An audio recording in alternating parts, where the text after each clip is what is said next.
ಕರುನಾಡಿನ ಎಲ್ಲ ಸ್ಪರ್ಧಾ ಮಿತ್ರರಿಗೆ target coaching centre Vijayapura YouTube ತರಗತಿಗೆ ಸ್ವಾಗತ. ಆತ್ಮೀಯ ವಿದ್ಯಾರ್ಥಿಗಳೇ, ಇವತ್ತಿನ ದಿವಸ ನಾವು ಭಾರತ ಸಂವಿಧಾನದಲ್ಲಿನ ಒಂದು ವಿಷಯವಾದಂಥ ರಾಜ್ಯ ನೀತಿ ನಿರ್ದೇಶಕ ತತ್ವದ ಬಗ್ಗೆ ಅಧ್ಯಯನ ಮಾಡೋಣ. ಇಲ್ಲಿ ರಾಜ್ಯ ನೀತಿ ನಿರ್ದೇಶಕ ತತ್ವದ ಬಗ್ಗೆ ನೋಡೋದಾದರೆ ನೋಡಿ, ಇಲ್ಲಿ ಒಂದಿಷ್ಟು ಮಾಹಿತಿಯನ್ನು ನೀಡಿದ್ದೇನೆ. ಭಾಗ, ವಿಧಿ, ಎರವಲು, ಹೇಳಿಕೆಗಳು ಅಂತಿದ್ದಾವೆ. ಹಾಗಾದರೆ ಇದನ್ನು ನೋಡಿದ್ರೆ ಒಂದಿಷ್ಟು ವಿದ್ಯಾರ್ಥಿಗಳ ಗಮನಕ್ಕೆ ಬರುತ್ತೆ. ಆಲ್ರೆಡಿ ಒಂದಿಷ್ಟು ಓದಿದಂಥ ವಿದ್ಯಾರ್ಥಿಗಳಿಗೆ ಇದು ಅರ್ಥ ಆಗಿರುತ್ತೆ. ಇದೇನು ಅಂತಂದರೆ, ಭಾಗ ಅಂದರೆ ರಾಜ್ಯ ನೀತಿ ನಿರ್ದೇಶಕ ತತ್ವವು ಸಂವಿಧಾನದ ಎಷ್ಟನೇ ಭಾಗದಲ್ಲಿ ಕಂಡುಬರುತ್ತದೆ ಅಂತ ನೋಡಿದಾಗ ಸಂವಿಧಾನದ 4ನೇ ಭಾಗದಲ್ಲಿ ಕಂಡುಬರುತ್ತದೆ. ಸಂವಿಧಾನದ 4ನೇ ಭಾಗದಲ್ಲಿ ಕಂಡುಬರುತ್ತದೆ. ಹಾಗಾದರೆ ವಿಧಿ, ಸಂವಿಧಾನದ ಎಷ್ಟನೇ ವಿಧಿಯಿಂದ ಎಷ್ಟನೇ ವಿಧಿಯವರೆಗೆ ರಾಜ್ಯ ನೀತಿ ನಿರ್ದೇಶಕ ತತ್ವವನ್ನು ಅಳವಡಿಸಲಾಗಿದೆ ಅಂತಂದರೆ 36ರಿಂದ 51ರ ವಿಧಿಯವರೆಗೆ ಅಥವಾ ಅನುಚ್ಛೇದವರೆಗೆ ರಾಜ್ಯ ನೀತಿ ನಿರ್ದೇಶಕ ತತ್ವವನ್ನು ಅಳವಡಿಸಲಾಗಿದೆ. ಹಾಗಾದರೆ ರಾಜ್ಯ ನೀತಿ ನಿರ್ದೇಶಕ ತತ್ವಗಳು ಅಥವಾ directive principle of state policy ಅಥವಾ DPSP ಇದು ಯಾವ ರಾಷ್ಟ್ರದಿಂದ ಎರವಲು ಪಡೆಯಲಾಗಿದೆ ಅಂತಂದರೆ ಐರ್ಲೆಂಡ್ ಅಥವಾ ಐರಿಷ್ ರಾಷ್ಟ್ರದಿಂದ ಎರವಲು ಪಡೆಯಲಾಗಿದೆ. ಐರಿಷ್ ಅಥವಾ ಐರ್ಲೆಂಡ್ ಅಂತ ಹೇಳ್ತೇವೆ. ಐರ್ಲೆಂಡ್ ರಾಷ್ಟ್ರದಿಂದ ಎರವಲು ಪಡೆಯಲಾಗಿದೆ. ಹಾಗಾದ್ರೆ ಇಲ್ಲಿ ರಾಜ್ಯ ನೀತಿ ನಿರ್ದೇಶಕ ತತ್ವ ಕುರಿತಂತೆ ಒಂದಿಷ್ಟು ಹೇಳಿಕೆಗಳದಾವೆ. ಯಾರ್ಯಾರು ಯಾವ್ಯಾವ ರೀತಿಯಾದಂಥ ಹೇಳಿಕೆಗಳನ್ನು ಹೇಳೋರು ಅಂತ ನೋಡೋದಾದರೆ ಇಲ್ಲಿ ಡಾಕ್ಟರ್ BR ಅಂಬೇಡ್ಕರ್ ಅವರು ಏನಂತ ಹೇಳಿದ್ರು? ರಾಜ್ಯ ನೀತಿ ನಿರ್ದೇಶಕ ತತ್ವವು ಸಂವಿಧಾನದ ನವೀನ ಲಕ್ಷಣ ಅಂತ ಹೇಳ್ತಾರೆ. ಸಂವಿಧಾನದ ನವೀನ ಲಕ್ಷಣ ಅಂದರೆ ಹೊಸ ಲಕ್ಷಣ ಅಂತ ಹೇಳ್ತಾರೆ. ಸಂವಿಧಾನದ ನವೀನ ಲಕ್ಷಣ ಅಂತ ಹೇಳ್ತಾರೆ. The novel features of constitution, the novel features of constitution ಅಂತ ಹೇಳ್ತಾರೆ. ಯಾರು? ಡಾಕ್ಟರ್ BR ಅಂಬೇಡ್ಕರ್ ಅವರು. ಹಾಗಾದರೆ ಗ್ರಾನ್ವಿಲ್ ಆಸ್ಟಿನ್ ಅವ್ರು ಏನು ಹೇಳ್ತಾರೆ? ರಾಜ್ಯ ನೀತಿ ನಿರ್ದೇಶಕ ತತ್ವ ಕುರಿತಂತೆ ಗ್ರಾನ್ವಿಲ್ ಆಸ್ಟಿನ್ ಅವ್ರು ಏನು ಹೇಳ್ತಾರೆ ಅಂತಂದರೆ ಸಂವಿಧಾನದ ಪ್ರಜ್ಞೆ ಅಂತ ಹೇಳ್ತಾರೆ. ಸಂವಿಧಾನದ ನೋಡ್ರಿ, ಗಮನಿಸ್ರಿ, ಸಂವಿಧಾನದ ಪ್ರಜ್ಞೆ ಅಂತ ಹೇಳ್ತಾರೆ. ಸಂವಿಧಾನದ ಪ್ರಜ್ಞೆ ಅಂತ ಹೇಳಿದವರು ಯಾರು ಅಂತಂದರೆ ಗ್ರಾನ್ವಿಲ್ ಆಸ್ಟಿನ್. ಇನ್ನು ನೆಕ್ಸ್ಟ್ LM ಸಿಂಘ್ವಿ ಅವರು ಬರ್ತಾರೆ. LM ಸಿಂಘ್ವಿ ಅವರು ರಾಜ್ಯ ನೀತಿ ನಿರ್ದೇಶಕ ತತ್ವ ಕುರಿತಂತೆ ಏನು ಹೇಳ್ತಾರೆ ಅಂತಂದರೆ ಸಂವಿಧಾನದ ಜೀವಧಾತುಗಳು ಅಂತ ಹೇಳ್ತಾರೆ. ನೋಡ್ರಿ, ಸಂವಿಧಾನದ ಜೀವಧಾತುಗಳು, ಜೀವಧಾತು ಅಂತ ಹೇಳ್ತಾರೆ. ಯಾರ್ರಿ? LM ಸಿಂಘ್ವಿ ಅವರು. ಏನನ್ನ ಕುರಿತು? ರಾಜ್ಯ ನೀತಿ ನಿರ್ದೇಶಕ ತತ್ವ ಅಥವಾ DPSP ಅನ್ನು ಕುರಿತು. MC ಚಾಗ್ಲಾ ಅವ್ರು ಏನು ಹೇಳ್ತಾರೆ ಅಂತಂದರೆ ನೋಡ್ರಿ, ರಾಜ್ಯ ನೀತಿ ನಿರ್ದೇಶಕ ತತ್ವಗಳನ್ನು ಪಾಲಿಸಿದರೆ ಭಾರತ ದೇಶವು ಭೂಮಿಯ ಮೇಲಿನ ಸ್ವರ್ಗವಾಗಿ ಬಿಡುತ್ತದೆ ಅಂತ ಹೇಳ್ತಾರೆ. ಎಷ್ಟು ಅದ್ಭುತವಾದಂಥ ಮಾತು ನೋಡ್ರಿ. ಭೂಮಿಯ ಮೇಲಿನ ಸ್ವರ್ಗವಾಗಿ ಬಿಡುತ್ತದೆ. ಭೂಮಿಯ ಮೇಲಿನ ಸ್ವರ್ಗ ಯಾರು ಹೇಳಿರುವಂಥದ್ದು? MC ಚಾಗ್ಲಾ ಅವರು ಹೇಳಿರುವಂಥದ್ದು. ಇನ್ನೊಂದು ಸಲ ಗಮನಿಸ್ರಿ, MC ಚಾಗ್ಲಾ ಅವರು ರಾಜ್ಯ ನೀತಿ ನಿರ್ದೇಶಕ ತತ್ವ ಕುರಿತಂತೆ ಏನು ಹೇಳ್ತಾರೆ ಅಂತಂದರೆ ಭಾರತ ದೇಶವು ರಾಜ್ಯ ನೀತಿ ನಿರ್ದೇಶಕ ತತ್ವಗಳನ್ನು ಪಾಲಿಸಿದರೆ ನಮ್ಮ ದೇಶ ಭೂಮಿಯ ಮೇಲಿನ ಸ್ವರ್ಗವಾಗಿ ಬಿಡುತ್ತದೆ ಅಂತ ಹೇಳ್ತಾರೆ. ಯಾರು? MC ಚಾಗ್ಲಾ ಅವರು. ಹಾಗಾದರೆ ಇಲ್ಲಿ ರಾಜ್ಯ ನೀತಿ ನಿರ್ದೇಶಕ ತತ್ವ ಕುರಿತಂತೆ ಇನ್ನೊಂದಿಷ್ಟು ಮಾಹಿತಿಯನ್ನು ನೋಡೋದಾದರೆ ವರ್ಗೀಕರಣ ಅಂತಿದೆ. ಇಲ್ಲಿ ಮುಖ್ಯವಾಗಿ 3 ತತ್ವಗಳಂತ ಬರ್ತಾವೆ. ಆ 3 ತತ್ವಗಳೇನಂತಂದರೆ ರಾಜ್ಯ ನೀತಿ ನಿರ್ದೇಶಕ ತತ್ವಗಳು ಹೊಂದಿರುವಂಥ ಆಧಾರದ ಮೇಲೆ ಮುಖ್ಯವಾಗಿ 3 ರೀತಿಯಾಗಿ ವಿಭಜನೆ ಮಾಡ್ತೀವಿ. ಒಂದು ಗಾಂಧಿ ತತ್ವ, ಸಮಾಜವಾದಿ ತತ್ವ, ಉದಾರವಾದಿ ತತ್ವ ಅಂತೇಳಿ. ಅಂದರೆ ಗಾಂಧೀಜಿಯವರು ಏನು ಪ್ರಗತಿ ಬಯಸಿರೋ, ಗಾಂಧೀಜಿಯವರು ಏನನ್ನ ಕನಸು ಕಂಡಿದ್ದರೋ ಆ ಅಂಶಗಳನ್ನು ಅಳವಡಿಸಲಾಗಿದೆ. ಹೀಗಾಗಿ ಗಾಂಧಿ ತತ್ವಗಳು ಅಂತ ಕರೀಲಾಗಿದೆ. ನೆಕ್ಸ್ಟ್ ಸಮಾಜವಾದಿ ತತ್ವ ಅಂತಂದರೆ ಬಂಡವಾಳಶಾಹಿ ಮತ್ತು ಕಾರ್ಮಿಕರ ಮಧ್ಯೆ ಸಮಾನತೆಯನ್ನು ತರುವಂಥದ್ದೇ ಸಮಾಜವಾದಿ ತತ್ವ. ಅಂಥ ಅಂಶಗಳು ಕೂಡ ಎಲ್ಲಿದವ್ರಿ? ರಾಜ್ಯ ನೀತಿ ನಿರ್ದೇಶಕ ತತ್ವಗಳೊಳಗದವ. ಹೀಗಾಗಿ ಸಮಾಜವಾದಿ ತತ್ವ ಅಂತ ವಿಭಜನೆಯನ್ನು ಮಾಡಿದ್ದೇವೆ ಅಥವಾ ವರ್ಗೀಕರಣವನ್ನು ಮಾಡಿದ್ದೇವೆ. ನೆಕ್ಸ್ಟ್ ಉದಾರವಾದಿ ತತ್ವ. ಇಲ್ಲಿ ಉದಾರವಾದಿ ಅಂತಂದರೆ ದೇಶದ ಎಲ್ಲ ಪ್ರಜೆಗಳನ್ನು ಏಕದೃಷ್ಟಿಯಿಂದ ನೋಡುವುದು, ಸಮನಾಗಿ ಕಾಣುವುದು. ಅದಕ್ಕೆ ನಾವು ಏನಂತ ಕರಿತೇವೆ? ಉದಾರವಾದಿ ತತ್ವ ಅಂತ ಕರಿತೇವೆ. ಅಂಥ ಅಂಶಗಳು ಕೂಡ ಎದುರಾಗ ಕಂಡು ಬರ್ತವ್ರೆ. ರಾಜ್ಯ ನೀತಿ ನಿರ್ದೇಶಕ ತತ್ವಗಳು ಕಂಡು ಬರ್ತಾವ. ಇದು 3 ರೀತಿಯಾಗಿ ವಿಭಜನೆಯನ್ನು ಅಥವಾ ವರ್ಗೀಕರಣವನ್ನು ಮಾಡಿದ್ದೇವೆ, ಅದು ಕೂಡ ಗೊತ್ತಿರಲಿ. ನೆಕ್ಸ್ಟ್ ಇಲ್ಲಿ ಗುರಿ. ಹಾಗೆ ರಾಜ್ಯ ನೀತಿ ನಿರ್ದೇಶಕ ತತ್ವ ಗುರಿ ಏನಾಗಿತ್ತು ಅಂತಂದರೆ, ಗುರಿ ಏನಾಗಿದೆ ಅಂತಂದರೆ ಕಲ್ಯಾಣ ರಾಷ್ಟ್ರ ನಿರ್ಮಾಣದ ಗುರಿ ಹೊಂದಿದೆ. ನೋಡ್ರಿ, ಕಲ್ಯಾಣ ರಾಷ್ಟ್ರದ ನಿರ್ಮಾಣದ ಗುರಿ ಹೊಂದಿರುವುದು ಯಾವುದು ಅಂತ ಕ್ವಶನ್ಸ್ ಕೇಳ್ತಾರೆ. ಯಾವುದು ಅಂತಂದರೆ ರಾಜ್ಯ ನೀತಿ ನಿರ್ದೇಶಕ ತತ್ವ. ನೆಕ್ಸ್ಟ್ ಭಾರತ ಸರ್ಕಾರ ಕಾಯ್ದೆ 1935 ಅಂತಿದೆ. ಇಲ್ಲಿ ಭಾರತ ಸರ್ಕಾರ ಕಾಯ್ದೆ 1935ರಲ್ಲಿರುವಂಥ ಒಂದು ಸೂಚನೆಯ ಉಪಕರಣವನ್ನು ಹೋಲುತ್ತದೆ. ನೋಡ್ರಿ, ಗಮನಿಸ್ರಿ, ಸೂಚನೆಯ ಉಪಕರಣವನ್ನು ಹೋಲುತ್ತದೆ. ಯಾವುದು? DPSP ಅಥವಾ ರಾಜ್ಯ ನೀತಿ ನಿರ್ದೇಶಕ ತತ್ವಗಳು. ಅಂದರೆ 1935ರ ಕಾಯ್ದೆಯಲ್ಲಿ ಸೂಚನೆ ಉಪಕರಣ ಏನಿದ್ದೋ ಅಥವಾ ಇಂಗ್ಲೀಷ್ ಒಳಗೆ ಇನ್ಸ್ಟ್ರೂಮೆಂಟ್ ಆಫ್ ಇನ್ಸ್ಟ್ರಕ್ಷನ್ ಅಂತ ಏನು ಕರಿತೀವೋ, ಸೇಮ್ ಟು ಸೇಮ್ ಈ ಸದ್ಯ ಪ್ರಸ್ತುತ ಇರುವಂಥ ನಮ್ಮ ಭಾರತ ಸಂವಿಧಾನದಲ್ಲಿ ಏನು ರಾಜ್ಯ ನೀತಿ ನಿರ್ದೇಶಕ ತತ್ವಗಳದಾವಲ್ಲ, ಎರಡೂ ಸಮನಾಗಿರುವಂತಂದ್ರೆ ಎರಡು ಹೋಲಿಕೆ ಸಾಮ್ಯತೆಯನ್ನು ಹೊಂದಿರುವಂಥದ್ದು. ಸೊ ಹೀಗಾಗಿ 1935ರ ಕಾಯ್ದೆಯಲ್ಲಿ ಬರುವಂಥ ಸೂಚನೆ ಉಪಕರಣವನ್ನು ಹೋಲುತ್ತದೆ ಅಂತ ಹೇಳ್ತೀವಿ ನಾವು. ಇದು ಕೂಡ ಗೊತ್ತಿರಲಿ.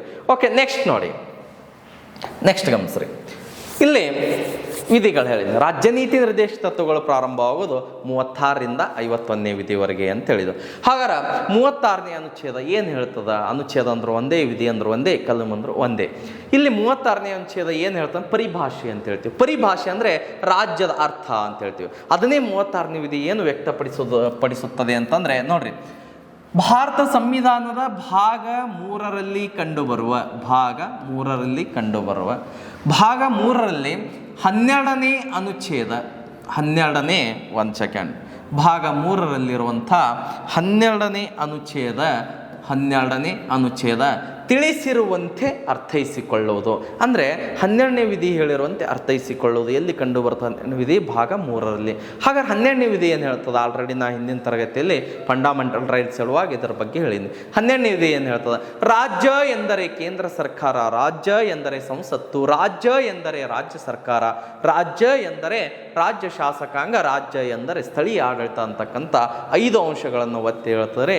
ಸೊ ಅದು ರಾಜ್ಯದ ಅರ್ಥ. ಪರಿಭಾಷೆ ಅನುಚ್ಛೇದ 36 ಕೂಡ ಸೇಮ್ ಹೇಳುತ್ತದೆ, ಅದು ಕೂಡ ಗೊತ್ತಿರಲಿ.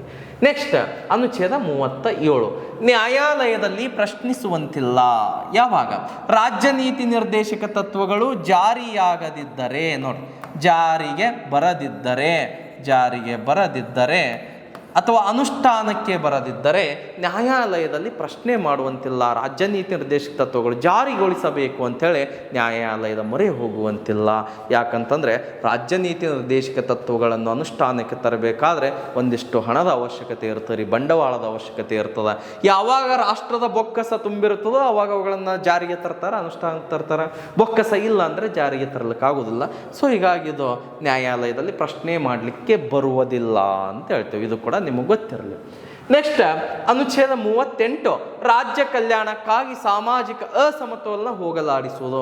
ಒಂದು ರಾಜ್ಯ ಅಥವಾ ರಾಷ್ಟ್ರ ಅಭಿವೃದ್ಧಿ ಹೊಂದಬೇಕಾದರೆ ಏನು ಹೋಗಲಾಡಿಸಬೇಕು ಅಂತಂದರೆ ಸಾಮಾಜಿಕ ಅಸಮತೋಲನ ಅಂತಕ್ಕಂಥದ್ದು ಹೋಗಲಾಡಿಸಬೇಕು. ಅಂದರೆ ಇಲ್ಲಿ ಸಾಮಾಜಿಕ ಅಸಮತೋಲನ ಹೋಗಲಾಡಿಸಬೇಕಂತಂದರೆ ಆದಾಯದ ಅಸಮತೋಲನ ಹೋಗಲಾಡಿಸಬೇಕು. ಇಂಪಾರ್ಟೆಂಟ್, ಆದಾಯದ ಅಸಮತೋಲನ ಹೋಗಲಾಡಿಸಬೇಕು. ಅಸಮತೋಲನ ಅಂದರೆ ಆದಾಯದ ಸಮತೋಲನ ಹೋಗಲಾಡಿಸಬೇಕು ಅಂತಂದರೆ ಏನು? ಗಂಡು ಹೆಣ್ಣಿಗೆ ಸಂಬಳದಲ್ಲಿ ತಾರತಮ್ಯ ಮಾಡುವಂತಿಲ್ಲ.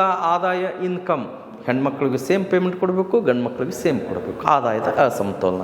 ನೆಕ್ಸ್ಟ್ ಅವಕಾಶ. ನೋಡ್ರಿ, ಅವಕಾಶ ಮತ್ತು ಸೌಲಭ್ಯಗಳನ್ನು ಒದಗಿಸಬೇಕು. ಸಮಾನವಾಗಿ ಅವಕಾಶ ಮತ್ತು ಸೌಲಭ್ಯಗಳನ್ನು ಎಲ್ಲರಿಗೂ ಕೂಡ ಸಮಾನವಾಗಿ ಒದಗಿಸಬೇಕು. ಅಂದಾಗ ಮಾತ್ರ ನಾವು ಸಾಮಾಜಿಕ ಅಸಮತೋಲನ ಹೋಗಲಾಡಿಸಲಿಕ್ಕೆ ಸಾಧ್ಯದ, ಇಲ್ಲದಿದ್ದರೆ ಇಲ್ಲ. ನೆಕ್ಸ್ಟ್ ನೋಡಿ, ನೆಕ್ಸ್ಟ್ ಅನುಚ್ಛೇದ 39 ಅಂತ ಬರುತ್ತೆ. ರಾಜ್ಯ ಅನುಸರಿಸಬೇಕಾದಂತಹ ಕೆಲವು ತತ್ವಗಳು. ಅಂದರೆ ರಾಜ್ಯ ಎಂಥ ತತ್ವಗಳನ್ನು ಅನುಸರಿಸಬೇಕು? ನೋಡಿ, ರಾಜ್ಯ ಅನುಸರಿಸಬೇಕಾದಂತಹ ಕೆಲವು ತತ್ವಗಳು ಅಂತಂದರೆ ಸಮಾನ ಕೆಲಸಕ್ಕೆ ಸಮಾನ ವೇತನ. ಗಮನಿಸ್ರಿ, ಸಮಾನ ಕೆಲಸಕ್ಕೆ ಸಮಾನ ಕೆಲಸಕ್ಕೆ ಸಮಾನ ವೇತನ ನೀಡಬೇಕು, ಸಮಾನ ವೇತನ ನೀಡಬೇಕು ಅಂತ ಹೇಳ್ತೇವೆ. ಅಂದರೆ ಇಲ್ಲಿ ಆಗಲೇ ಹೇಳ್ದೇನು, ಸ್ತ್ರೀ ಮತ್ತು ಪುರುಷರಿಗಿಬ್ಬರಿಗೂ ಕೂಡ ಸಮಾನವಾದಂಥ ಕೆಲಸ ಇದ್ದರೆ ಸಮಾನವಾದಂಥ ವೇತನವನ್ನು ನೀಡಬೇಕು ಅಂತ ಹೇಳ್ತೀವಿ. ನೆಕ್ಸ್ಟ್ ಶ್ರಮದ ತತ್ವ ಅಂತ ಬರುತ್ತೆ, ಅಥವಾ ವಯಸ್ಸು ಮತ್ತು ಶಕ್ತಿಗೆ ಅನುಸಾರವಾಗಿ ಕೆಲಸವನ್ನು ಕೊಡಬೇಕು. ವಯಸ್ಸು ಈ ಕೆಲವರಿಗೆ 60 ವಯಸ್ಸು, ಕೆಲವ್ರಿಗೆ 40 ವಯಸ್ಸು ಇರುತ್ತೆ. ಸೇಮ್ ಕೆಲಸ ಕೊಟ್ಟರೆ ಮಾಡೋಕ್ಕಾಗ್ತದೇನೋ, ಮಾಡೋಕ್ಕೆ ಆಗೋದಿಲ್ಲ. ಅವರ ವಯಸ್ಸಿಗೆ ಅನುಸಾರವಾಗಿ, ಶಕ್ತಿಗೆ ಅನುಸಾರವಾಗಿ ಕೆಲಸವನ್ನು ನಿರ್ವಹಿಸಬೇಕು, ಕೆಲಸವನ್ನು ಕೊಡಬೇಕು. ಸೊ ಇದಕ್ಕೆ ಏನಂತ ಕರಿತೀವಿ? ಶ್ರಮದ ತತ್ವ ಅಂತ ಹೇಳ್ತೀವಿ, ಶ್ರಮದ ತತ್ವ. ನೆಕ್ಸ್ಟ್ ಇನ್ನೊಂದು ಬರುತ್ತೆ ಮಕ್ಕಳ ಬೆಳವಣಿಗೆಯ ತತ್ವ ಅಂತ ಬರುತ್ತೆ. ಮಕ್ಕಳನ್ನು ಬೆಳೆಸುವುದು. ಇಲ್ಲಿ ಮಕ್ಕಳನ್ನು ಯಾವ ರೀತಿ ಬೆಳೆಸಬೇಕು ಅಂತ ಹೇಳ್ತಾರೆ ರಾಜ್ಯ ನೀತಿ ನಿರ್ದೇಶಕ ತತ್ವ ಅಂತಂದರೆ, ನಿರ್ಭೀತವಾದಂಥ ವಾತಾವರಣದಲ್ಲಿ, ಅಂದರೆ ಭಯದ ವಾತಾವರಣದಲ್ಲಿ ಮಕ್ಕಳು ಬೆಳೆಯಬಾರ್ದು. ಸ್ವತಂತ್ರವಾಗಿ ಮಕ್ಕಳು ಬೆಳೀಬೇಕು. ಆರೋಗ್ಯಕರವಾದಂಥ ವಾತಾವರಣದಲ್ಲಿ ಮಕ್ಕಳು ಬೆಳಿಬೇಕು. ನೋಡ್ರಿ, ಒಂದು ನಿರ್ಭೀತ, ಸ್ವತಂತ್ರ, ಆರೋಗ್ಯಯುತ ವಾತಾವರಣದಲ್ಲಿ ಮಕ್ಕಳು ಬೆಳೆಯಬೇಕು. ಮಕ್ಕಳ ಬೆಳವಣಿಗೆ ತತ್ವ ಅಂತ ಹೇಳ್ತೇವೆ. ಸೊ ಇವುಗಳು ಕೂಡ ನಿಮಗೆ ಗೊತ್ತಿರಬೇಕು, ರಾಜ್ಯ ಅನುಸರಿಸಬೇಕಾದಂಥ ಕೆಲವು ತತ್ವಗಳು ಅಂತ ಹೇಳ್ತೇವೆ. ನೆಕ್ಸ್ಟ್ ಅನುಚ್ಛೇದ 39A, ಸಮಾನ ನ್ಯಾಯ ಮತ್ತು ಉಚಿತ ಕಾನೂನಿನ ನೆರವು ಅಂತ ಹೇಳ್ತೇವೆ. ಸಮಾನ ನ್ಯಾಯ ಮತ್ತು ಉಚಿತ ಕಾನೂನಿನ ನೆರವು. ಇದು ಭಾರತ ದೇಶದಲ್ಲಿರುವಂಥ ದೇಶದಲ್ಲಿ ಕಂಡುಬರುವಂಥ ಬಡವರು ಮತ್ತು ನಿರ್ಗತಿಕರಿಗೆ ನ್ಯಾಯ ಸಿಗಲೆಂಬ ದೃಷ್ಟಿಯಿಂದ 39A ಅನುಚ್ಛೇದವನ್ನು 1976ರಲ್ಲಿ 42ನೇ ತಿದ್ದುಪಡಿಯ ಮೂಲಕ ಭಾರತ ಸಂವಿಧಾನಕ್ಕೆ ಈ ಅನುಚ್ಛೇದವನ್ನು ಸೇರಿಸಿರುವಂಥದ್ದು. ಅಂದರೆ ಭಾರತದಲ್ಲಿರುವಂಥ ಕನಿಷ್ಠ ಮಟ್ಟದ ವ್ಯಕ್ತಿಗೂ ಕೂಡ ನ್ಯಾಯ ಸಿಗಬೇಕು. ಅವ ಬಡವ ಅಂತಂದರೆ ಒಂದು ಒಪ್ಪತ್ತು ಊಟ ಇರುತ್ತೆ. ಬಟ್ ನಿರ್ಗತಿಕರು ಅಂದರೆ ಏನೂ ಇರುವುದಿಲ್ಲ, ಉಳ್ಕೊಳ್ಳೋಕೆ ಮನೆ ಇರುವುದಿಲ್ಲ, ತಿನ್ನೋಕ್ಕೆ ಊಟ ಇರುವುದಿಲ್ಲ, ಎಲ್ಲೋ ಇರ್ತಾರೆ, ಎಲ್ಲೋ ಮಲ್ಕೋತಾರೆ, ಎಲ್ಲೋ ತಿಂತಾರೆ. ಸೊ ಅವ್ರಿಗೆ ನಿರ್ಗತಿಕರು ಅಂದರೆ ಏನೂ ಗತಿ ಇಲ್ಲದವರು. ಇವರಿಗೆ ಕೂಡ ಕನಿಷ್ಠ ಮಟ್ಟದ ವ್ಯಕ್ತಿಗೆ ಕೂಡ ನ್ಯಾಯ ಸಿಗಬೇಕು ಅಂತಕ್ಕಂಥ ದೃಷ್ಟಿಯಿಂದ ಅದು ಇಂಥ ರೀತಿಯೇ ಉಚಿತವಾಗಿ ಕಾನೂನು ನೆರವು ನೀಡುವ ದೃಷ್ಟಿಯಿಂದ ಈ ಅನುಚ್ಛೇದವನ್ನು 1976ರಲ್ಲಿ 42ನೇ ತಿದ್ದುಪಡಿಯ ಮೂಲಕ ಸೇರಿಸಲಾಯಿತು. ಇಲ್ಲಿ 1986ರಲ್ಲಿ ಗಮನಿಸಬೇಕು, 1986ರಲ್ಲಿ ಒಂದು ಕಾಯ್ದೆ ಬರ್ತದೆ. ಏನು? ಗ್ರಾಹಕ ಸಂರಕ್ಷಣಾ ಕಾಯ್ದೆ ಅಂತ ಬರ್ತದೆ ರೀ. ಗ್ರಾಹಕ ಸಂರಕ್ಷಣಾ ಕಾಯ್ದೆ ಅಂದರೆ ಇಲ್ಲಿ ಗ್ರಾಹಕ ಸಂರಕ್ಷಣಾ ಕಾಯ್ದೆ ಪ್ರಕಾರ ಗ್ರಾಹಕರಿಗೆ ನ್ಯಾಯ ಒದಗಿಸಲಿಕ್ಕೆಂದೇ ಈ ಕಾಯ್ದೆಯನ್ನು ಜಾರಿಗೆ ತಂದಿರುವಂಥದ್ದು. ಅಂದರೆ ಇಲ್ಲಿ ಗ್ರಾಹಕ ಸಂರಕ್ಷಣಾ ಕಾಯ್ದೆ ಅಡಿಯಲ್ಲಿ ಕನ್ಸ್ಯೂಮರ್ ಕೋರ್ಟಿಗೆ ನಿಮಗೆ ಅನ್ಯಾಯವಾದಾಗ ಕನ್ಸ್ಯೂಮರ್ ಕೋರ್ಟಿಗೆ ಹೋಗಬಹುದು. ₹100 ಮೇಲ್ಪಟ್ಟ ಯಾವುದೇ ಒಂದು ವಸ್ತುವನ್ನು ತೆಗೆದುಕೊಂಡ್ರೆ, ಅಂದರೆ 99 ಇಲ್ಲ, ₹100 ಹಿಡಿದು ಯಾವುದೇ ಒಂದು ವಸ್ತುವನ್ನು ತೆಗೆದುಕೊಳ್ಳ್ರಿ, ಅಲ್ಲಿ ನಿಮ್ಮ ಮೋಸವಾಗಿದೆ ಅಂತಂದರೆ 1986ರಲ್ಲಿ ಗ್ರಾಹಕ ಸಂರಕ್ಷಣಾ ಕಾಯ್ದೆ ಅಡಿಯಲ್ಲಿ ನೀವು ಏನು ಮಾಡಬಹುದು? ಕೇಸನ್ನು ದಾಖಲಿಸಬಹುದು. ಅದು ಕೂಡ ನಿಮಗೆ ಗೊತ್ತಿರಲಿ. ನೆಕ್ಸ್ಟ್ ಇನ್ನೊಂದು ಬರುತ್ತಾರೆ, ಏನು? 1987 ಕಾನೂನು ಸೇವಾ ಪ್ರಾಧಿಕಾರ ಕಾಯ್ದೆ ಅಂತ ಹೇಳ್ತೇವೆ. ಕಾನೂನು ಸೇವಾ ಪ್ರಾಧಿಕಾರ ಕಾಯ್ದೆ, ಇದರ ಅಡಿಯಲ್ಲಿ ಲೋಕ್ ಅದಾಲತ್ ಕೂಡ ನಾವು ಕಾಣ್ತೇವೆ. ಅಂದರೆ ಒಪ್ಪಂದದ ಮೂಲಕ ನಮ್ಮ ಏನು ವ್ಯಾಜ್ಯಗಳಿರ್ತಾವಲ್ಲ ಅವುಗಳನ್ನು ಪರಿಹರಿಸಿಕೊಳ್ಳಬಹುದು. ಇದು ಏನಂತಾರೆ? ಕಾನೂನು ಸೇವಾ ಪ್ರಾಧಿಕಾರ ಕಾಯ್ದೆ. ನೆಕ್ಸ್ಟ್ 39D ಅನುಚ್ಛೇದ, ಸಮಾನ ಕೆಲಸಕ್ಕೆ ಸಮಾನ ವೇತನ ಅಂತ ಹೇಳ್ತೇವೆ. ಇದು ಪ್ರತ್ಯೇಕವಾದಂಥ ಒಂದು ಅನುಚ್ಛೇದನೇ ಅದ ರೀ. ಇದು ಗಮನಿಸ್ರಿ, ಇದು ಭಾಳಷ್ಟು ವಿದ್ಯಾರ್ಥಿಗಳಿಗೆ ಗೊತ್ತಿಲ್ಲ. 39D ಅನುಚ್ಛೇದ ಏನು ಹೇಳ್ತಂದರೆ ಸಮಾನ ಕೆಲಸಕ್ಕೆ ಸಮಾನ ವೇತನ ನೀಡೋರ ಕುರಿತು ಹೇಳ್ತಾರೆ. ನೆಕ್ಸ್ಟ್ ಅನುಚ್ಛೇದ 40 ಗ್ರಾಮ ಪಂಚಾಯಿತಿಗಳ ಸಂಘಟನೆ ಅಂತ ಹೇಳ್ತೀವಿ. ಅಂದರೆ ಗ್ರಾಮೀಣ ಮಟ್ಟದಲ್ಲಿ ಸ್ಥಳೀಯರನ್ನು ಒಳಗೊಂಡಂತೆ, ಸ್ಥಳೀಯ ಜನರನ್ನು ಒಳಗೊಂಡಂತೆ ಗ್ರಾಮೀಣ ಮಟ್ಟದಲ್ಲಿ ಆಡಳಿತವನ್ನು ನಡೆಸುವ, ಆಡಳಿತದಲ್ಲಿ ಗ್ರಾಮೀಣ ಜನರನ್ನು ಅಳವಡಿಸಿಕೊಂಡು ಸರ್ಕಾರದಲ್ಲಿ ಭಾಗವಹಿಸುವಂತೆ ಮಾಡುವುದೇ ಗ್ರಾಮ ಪಂಚಾಯಿತಿಗಳ ಸಂಘಟನೆ. ಅಂದರೆ ಪಂಚಾಯಿತಿಗಳನ್ನು ಸ್ಥಾಪನೆ ಮಾಡಿ ಅಲ್ಲಿನ ಸ್ಥಳೀಯ ಜನರನ್ನು ಅದರಲ್ಲಿ ಅಳವಡಿಸಿಕೊಂಡು ಸರ್ಕಾರ ಅಥವಾ ಆಡಳಿತದಲ್ಲಿ ಭಾಗವಹಿಸುವಂತೆ ಮಾಡುವುದೇ ಇದರ ಉದ್ದೇಶ. ಇದು ಯಾವಾಗ ಮಾಡೋರು ಅಂತಂದರೆ ನೋಡ್ರಿ, ಇಲ್ಲಿ ಅನುಚ್ಛೇದ 40ರಲ್ಲಿ ಗ್ರಾಮ ಪಂಚಾಯಿತಿಗಳ ಸಂಘಟನೆ ಅಂತಿದೆ. ಗಮನಿಸಬೇಕು, ಈ ಹಿಂದೆ ನಾನು ಹೇಳಿದೆ ನ್ಯಾಯಾಲಯದಲ್ಲಿ ಪ್ರಶ್ನೆ ಮಾಡಲಿಕ್ಕೆ ಬರುವುದಿಲ್ಲ. ಅಂದರೆ ಗ್ರಾಮ ಪಂಚಾಯಿತಿ ಕಾರ್ಯಗಳು ಕಾರ್ಯಗಳು ಜಾರಿಗೆ ತರದಿದ್ದರೆ, ಗ್ರಾಮ ಪಂಚಾಯಿತಿಗಳು ಸ್ಥಾಪನೆ ಮಾಡದಿದ್ದರೆ ನ್ಯಾಯಾಲಯದಲ್ಲಿ ಪ್ರಶ್ನೆ ಮಾಡಲಿಕ್ಕೆ ಬರುವುದಿಲ್ಲೇನೋ, ಬರ್ತದ್ರಿ. ಯಾಕಂತಂದರೆ ಅದಕ್ಕೆ ಸಂವಿಧಾನಿಕ ಸ್ಥಾನಮಾನವನ್ನು ನೀಡಿರುವಂಥದ್ದು. ಯಾವುದೋ ಅಥವಾ ಯಾವುದಕ್ಕೆ ರಾಜ್ಯ ನೀತಿ ನಿರ್ದೇಶಕ ತತ್ವದಲ್ಲಿರುವಂಥ ಯಾವ ಒಂದು ಅಂಶಕ್ಕೆ ಸಂವಿಧಾನಿಕ ಸ್ಥಾನಮಾನ ನೀಡಲಾಗಿದೆಯೋ ಅವೆಲ್ಲವುಗಳು ಕೂಡ ನ್ಯಾಯಾಲಯದಲ್ಲಿ ಪ್ರಶ್ನೆಯನ್ನು ಮಾಡಬಹುದು. ಅದರಲ್ಲಿ ಇದು ಕೂಡ ಒಂದು. ಇಲ್ಲಿ ಗಮನಿಸಬೇಕು, 1992ರಲ್ಲಿ ಸಂವಿಧಾನಕ್ಕೆ ನೋಡಿ, 1992ರಲ್ಲಿ ಸಂವಿಧಾನಕ್ಕೆ 93ನೇ ತಿದ್ದುಪಡಿಯನ್ನು ಮಾಡುವುದರ ಮೂಲಕ 93ನೇ ತಿದ್ದುಪಡಿಯನ್ನು ಮಾಡುವುದರ ಮೂಲಕ 1992ರಲ್ಲಿ ಸಂವಿಧಾನಕ್ಕೆ 73ನೇ ತಿದ್ದುಪಡಿಯನ್ನು ಮಾಡುವುದರ ಮೂಲಕ ನಾವು ಏನು ಮಾಡಲಾಗಿದೆ ಅಂದರೆ ಸಂವಿಧಾನಿಕ ಸ್ಥಾನಮಾನ ನೀಡಲಾಗಿದೆ.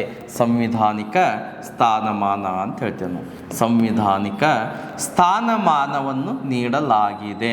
ನೆಕ್ಸ್ಟ್ ಇದೆ 1992ರಲ್ಲಿ 74ನೇ ತಿದ್ದುಪಡಿಯನ್ನು ಮಾಡುವ ಮೂಲಕ ಮುನ್ಸಿಪಾಲ್ಟಿಗೆ ಸಂವಿಧಾನಿಕ ಸ್ಥಾನಮಾನ, ಇದು ಪಂಚಾಯತಿಗೆ ಸಂವಿಧಾನಿಕ ಸ್ಥಾನಮಾನ, ಇದು 74ನೇ ತಿದ್ದುಪಡಿ ಪ್ರಕಾರ ಮುನ್ಸಿಪಾಲ್ಟಿಗೆ ಸಂವಿಧಾನಿಕ ಸ್ಥಾನಮಾನ ನೀಡಲಾಗಿದೆ. ಹಾಗಾದರೆ ಭಾರತ ದೇಶದಲ್ಲಿ ಸ್ಥಾಪನೆಯಾಗಿರುವಂಥ ಮೊಟ್ಟ ಮೊದಲ ಪಂಚಾಯತ್ ಯಾವುದು ಅಂತಂದರೆ 1957ರ ಬಲವಂತರಾಯ್ ಮೆಹ್ತಾ ಸಮಿತಿಯ ಶಿಫಾರಸ್ಸಿನ ಮೇರೆಗೆ 1959 ಅಕ್ಟೋಬರ್ 2ರಂದು ರಾಜಸ್ಥಾನ ರಾಜ್ಯದ ನಾಗೌರ ಜಿಲ್ಲೆ, ಗಮನಿಸಿರಿದು, ರಾಜಸ್ಥಾನ ರಾಜ್ಯದ ನಾಗೌರ ಜಿಲ್ಲೆಯ ಬದರಿ ಎಂಬ ಗ್ರಾಮದಲ್ಲಿ ಮೊಟ್ಟ ಮೊದಲ ಪಂಚಾಯಿತಿಯನ್ನು ಸ್ಥಾಪನೆ ಮಾಡ್ತಾರೆ.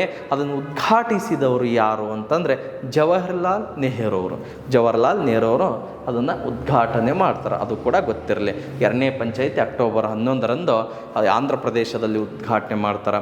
ಅದು ಕೂಡ ನಿಮ್ಮ ಮಾಹಿತಿ ಇರಬೇಕು. ಇದೇನಂತಂದರೆ ರಾಜ್ಯ ನೀತಿ ನಿರ್ದೇಶಕ ತತ್ವದ ಬಗ್ಗೆ ಒಂದಿಷ್ಟು ಮಾಹಿತಿ. ಇದರ ಮುಂದುವರಿದ ಭಾಗವನ್ನು ಮುಂದಿನ ವಿಡಿಯೋದಲ್ಲಿ ಮತ್ತೆ ಅದನ್ನು ತೆಗೆದುಕೊಂಡು ಬರೋಣ. ಅಲ್ಲಿ ತನಕ ಈ ತರಗತಿಯನ್ನು ಕೇಳ್ತಾರ್ರಿ, ನೋಡ್ತಾರೆ ಅಂತ ಹೇಳ್ತಾ ನಮಸ್ಕಾರಗಳು.